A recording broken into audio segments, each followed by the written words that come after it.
kõigile! Ma olen täna siin 3 ägeda eduka mehega ja räägime natukene sellisel teemal nagu hingeline ja vaimne areng. Aga enne kui läheme päris teema juurde, teeme väikse tutvustuse. Kellega ma siin istun? Mina olen Andrus, hariduselt elektroonika ettevõtja. Mina olen Taivo, metsamees. Mina olen ka Andrus, olen abikaasa, olen isa, olen natuke ka äritaustaga. Väga kena. Ma tean kõik, et te olete väga edukad inimesed, mehed ja samal ajal, kui me vaatame sellist maailmas üleüldiselt, et rohkem võib-olla naised tegelevad isikliku arenguga, räägime kas või joogast või erinevad kursused, enda arendamine. Kas te olete nõus, et rohkem naised tegelevad sellega? Võib-olla tegelevad, aga tegelikult, miks mitte mehed ei võiks sellega tegeleda? Mis vahe see on? Ja see minu küsimus ongi, miks mitte mehed? Julgustame mehi arenema ka vaimselt. On näha, et igal pool on naiste ülemvõim aga muudame selle ära. Ja, mis on teid toonud sellise teadliku, teadusliku, vaimse ja hingelise arengu juurde? Ilmselt uudishimu. Ilmselt minu puhul on ikkagi naised viisid sinna selleni. Äkki sa räägid natuke lähemalt? Jah, räägime lähemalt. Abikaasa vedas mind sellele teele. Astusin sinna sirge seljaga sinna sisse ja et siiamaani ei ole kahetsenud. Kõik on minu arust läinud ainult ülesmägu veel paremuse poole, veel rohkem paremuse poole. Minu puhul tundub ka, et naised mõjutasid, sest eda mind kutsus. Ei kutsunud oma kaasa, aga me mõlemad oma elukaaslega saime aru, et midagi on vaja leida sellist, mis viib meid tõelise või sellise päris maailma juurde ja arengu juurde ja nii me siin hakkasime käima koos. No, mina ei saa öelda, et ma oleks midagi otsinud. Jah, kunagi nooruses ma kindlasti vaatasin taevasse ja mõtlesin, et kus see kosmos kuskil lõpeb. Ei suutnud nagu oomata, et kas on kuskil lõpp ka olemas. Ei saanud ka vastuseid sellele küsimusele. Mõtlesin selge, et see on küsimus, millele vastuseid ei ole olemas ja rohkem ei otsinud. Siis mul on paar korda elus olnud niimoodi, et ma olen sattunud ekstreemse olukorda, kus ma oleks peaaegu sattunud avariisse ja võib-olla ka midagi eluga juhtunud, aga mõlema korraga jäin ise ja auto terveks. Mis ma mõtlesin, et füüsikale tuginedes ei ole võimalik asja selgitada. Järelikult oli mingi jõud, millest ma aru ei saa, mis mind mõjutas ja mind hoidis. Et kas tõesti need inglid on olemas? Vastust ei olnud, nii ta jäi. Aga kui Eda kutsus ühele koolitusele ja et tule vaata, mis see on, siis ma vaatasin, et aga tegelikult võib-olla sellele vastused olemas. Sellepärast ma nüüd siin olengi. Väga kena. Kuidas teil? Kas teil on olnud elus mingeid selliseid olukordasid, kus te olete mõelnud, et füüsikaga seda ei seleta ja on pannud teid mõtlema, et äkki on siin veel midagi, mis toimub maailmas?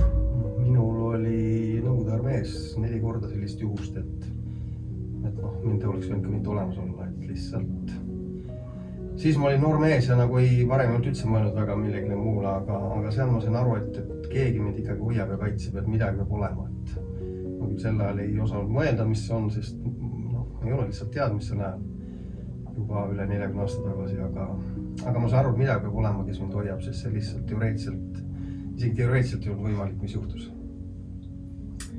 Minul selliseid olukordi olnud ei ole. Ehk ei oska isegi võrrelda. Kuna ei ole ekstreemseid olukordi olnud elus, siis ka selle peale ei ole mitte kunagi mõelnud. Kuni nüüd siia tänase päevani. Okay. Aga kui te mõtletegi selle peale, et mis oli, kui me räägime täna konkreetselt Natalja Vladimirovna Rodina õpingutest, kursusest, programmidest, siis te kõik mingil hetkel alustasite, te olete juba tänaseks päris mitmeid aastaid õppinud siin, kui te mõtlete seda, et elu enne neid teadmisi ja elu pärast neid teadmisi, et mis on muutunud? Kas on midagi muutunud ja mis on muutunud? Ütleme, selline hingetahu on tekkinud. Varem tegelikult nagu kartsin igasugust, nagu hirm oli nagu rohkem. Et praegu on kuidagi läinud selliseks rahulikumaks. Et kui varem ma mõtlesin, et asjad lihtsalt juhtub. Lihtsalt oli õnnelik või õnnetu juhus, kokkulangemus. Siis ma tean, et need ei ole juhuseid. Et järelikult ma olen seal ise kuidagi oma ellu toonud, mitte keegi teine, aga mina ise. Ja see on pannud oma mõtteid ja tegemisi jälgima. Et oma mõtetega ma loon tegelikult oma oleviku, tuleviku. Minu meelest on kuidagi lihtsamaks läinud. Seda on hea kuulda. Muutunud kindlasti ja päris palju, et ma ei saa öelda, et nüüd rahulikuks on läinud või pigem ma arvan, ma olin enne ka rahulik, aga pigem on see, et ma väga palju teadvustan, mis juhtub, miks juhtub. Ma tean seda, et nagu Andrus ütles, et kõik tegelikult on siin, peab nii olema, nagu juhtub ükskõik siis hea või halb. Varem ma nagu ikka mõtlesin jälle, mis iganes, midagi muud ma ei saanud kunagi arvata, et ma ise seda saan juhtida, aga praegu ma tean seda, et ma saan tegelikult oma elu juhtida ja minu arust on see väga oluline. Minul on kindlasti muutunud, on kadunud hirm, ükskõik mille vastu siis, on paranenud suhted lähedastega kui ka vähem lähedastega. Ja see hingerahu on tekkinud, et rahu hinge. Ei pea iga asja pärast nii palju pabistama ega muretsema. Kas mehed ka muretsevad ja pabistavad? Muidugi. Oi ja kuidas veel. Mis igatahes oskate seda hästi varjata?